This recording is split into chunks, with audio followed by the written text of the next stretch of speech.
Welcome students, class 12th के आपके very most important questions की आज की इस सीरीज में हम आपके लिए रिवीजन में फ्लेमिंगो बुक के आपके पोइट्स एंड पैनकेक्स के रिवीजन के मोस्ट क्वेश्चंस का आज एमआरए यानी कि इस चैप्टर का ये एक इम्पोर्टेंट पार्ट है एमआरए। और इससे आपके शॉर्ट, वेरी शॉर्ट या फिर लॉन्ग आंसर टाइप क्वेश्चन बन सकता है। तो ये इतना बड़ा टॉपिक है, हमने इसको मेहनत करके बहुत मेहनत की है इसके ऊपर। और जो इसके PYQ यानी जो CBSE में या RBSE में जहाँ भी इसके क्वेश्चंस आए अलग अलग बोर्ड्स में, उनका हमने देखा है।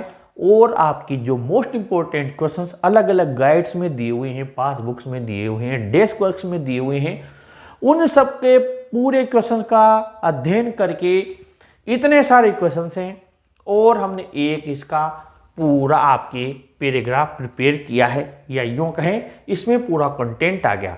अगर एमआरए से रिलेटेड कोई सा भी लॉन्ग आंसर टाइप क्वेश्चन आपके आ जाता है, बस आपको नजर आ गया एमआरए या फिर मोरल रियरमामेंट आर्मी, तो ये जो कंटेंट हमने आपके लिए बनाया है ये द बेस्ट रहेगा अगर आप इसको लिख कर आते हैं तो, क्योंकि इसमें वो सारी चीज़ें हमने आप लोगों के लिए लेकर आए हैं जो कि एक एग्जामिनर कॉपी जांचते टाइम देखना चाहेगा। सबसे पहले मैं, अगर आपने चैप्टर नहीं भी पढ़ा है तो इसको समझ लीजिए, फिर मैं इन क्वेश्चंस के आंसर्स कैसे देने वो भी बताता हूं। Frank बुकमैन्स the moral rearmament army, इसका शॉर्ट नाम है एमआरए।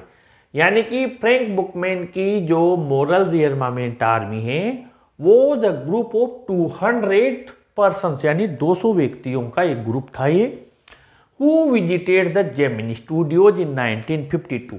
सबसे पहले तो आपको याद रखना है ये चीज कि 200 व्यक्तियों का एक ग्रुप था। पूरा नाम है इसका मोरल रियरमामेंट आर्मी, जिसको एमआरए बोलते हैं, और इसके फाउंडर कौन थे? Frank Bookman. ठीक है, ये आपको अंडरलाइन कर देना है, क्योंकि ये चीज है कि हम जब शो कर देते हैं, हाईलाइट कर देते हैं, तो एग्जामिनर क्या करता है, फिर उसी जगह पर उसकी नज़र जाती है। अगर कोई चीज़ नहीं भी आ रही है तो वो उसके पीछे छिप जाती है, हमारे मार्क्स नहीं करते हैं। मैंने कई वीडियोज में चीज़ आपको बताई है। They were warmly welcomed at the studios, उनका बहुत गर्मजोशी से स्वागत किया गया स्टूडियोज में।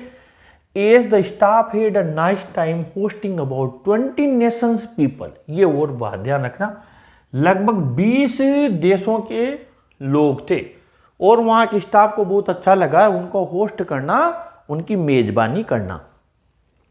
अब यहाँ से आपके अधिकतर क्वेश्चन शुरू होंगे शॉर्ट आंसर टाइप की, ये मैं बार बार कर रहा हूँ।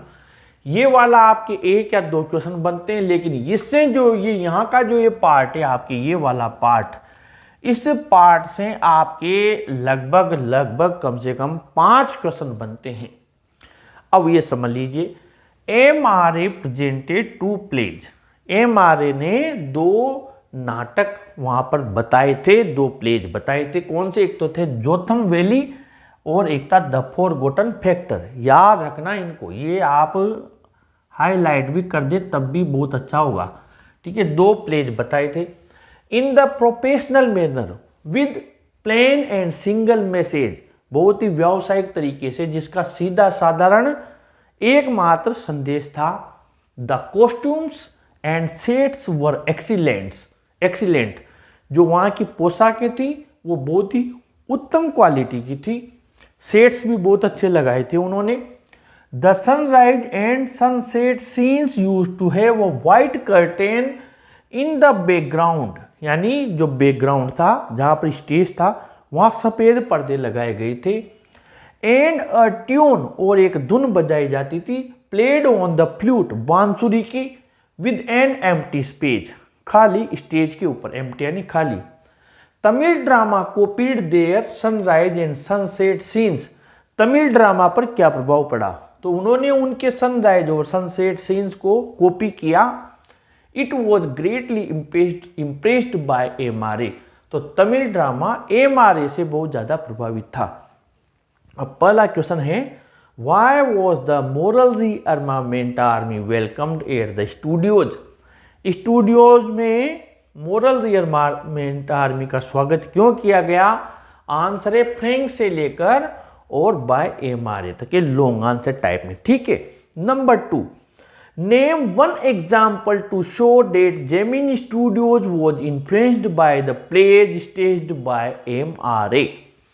एक उदाहरण बताइए आप हमें जो कि ये बताता हो कि जेमिनी स्टूडियोज में जो प्लेज, जो नाटक बताए गए हो, स्टेज किया गया, उनसे एम आर ए के द्वारा उनसे बहुत ज़्यादा प्रभावित हुए जेमिनी स्टूडियोज के लोग। तो आपको आंसर है एम आर ए प्रेजेंटेड से लेकर और लास्ट में इम्प्रेस्ड बाय एम आर ए तक। ठीक है, यही चीज़ मैंने आपको बताई दी, यही क्वेश्चन रहेगा। ये पार्ट मोस्ट इंपॉर्टेंट है। Who was the boss of Gemini studios, यानी जेमिनी स्टूडियोज के बॉस कौन थे, ये मैंने अलग से लिखा है। तो आंसर मिस्टर वर्मा है। फिर आप चाहें तो ये वो हटा देना और इसकी जगह पर हमने मिस्टर वासन लिख दिया और फिर मिस्टर वासन के बाद में was the boss of Gemini studios आप आगे बढ़ा देना ऐसे। तो ये वॉज से आप आगे लिख देना तो पूरा आंसर हो जाएगा। ये शॉर्ट में मैंने लिखा है। What was MRA and how did it influence the Tamil drama? MRA क्या था और इसने तमिल ड्रामा पर क्या प्रभाव डाला, वही घूम के क्वेश्चन आ रहा है। आंसर सेम रहेगा, क्वेश्चन चेंज हो रहे हैं। आंसर लॉन्ग आंसर में है तो आपके क्या करना है, फ्रैंक से लिखना है और बाय MRA तक। यही शॉर्ट में आए तो फिर यहां से लेकर यहां तक। ठीक है, दो ही चीजें हैं इसमें। Number 5, What was special about the plays presented by MRA? MRA के द्वारा जो प्लेज प्रेजेंट किए गए, प्रस्तुत किए गए, उनमें ऐसा विशेष क्या था? तो आंसर क्वेश्चन नंबर 2 का सेम आंसर है आपकी ये MRA प्रेजेंटेड से लेकर बाय MRA तक। ठीक है। Number 6, name the 2 plays performed by MRA। MRA के द्वारा जो 2 प्लेज दिखाए गए उनका नाम लिखिए। And describe their sunrise and sunset scenes, और उनके सूर्योदय और सूर्यास्त के दृश्यों का वर्णन कीजिए। तो क्वेश्चन नंबर 2 का आंसर आपको MRA से लेकर बाय MRA तक। तो कुल मिलाकर क्वेश्चंस कितने भी आ जाएं, मैंने आपको बताया। ये जो आपका पार्ट है, जो प्लेस थे वो वाला, और MRA कौन थे, क्या था, किसने बनाया था, पूरा। अगर पूरा MRA का दे दे तो ये शॉर्ट में देता है, तो ये इससे बेस्ट आप लोगों के लिए कोई कंटेंट हो नहीं सकता। बहुत मेहनत से ये लाइंस लिखी है, बहुत मेहनत हुई है इन पर। आप इनको याद कीजिए, नोट कीजिए, और ऐसे ही वीडियोज़ के लिए अपने चैनल को भी सब्सक्राइब कीजिए और अपने इस वीडियो को भी ज़रूर लाइक शेयर कीजिए। Thank you.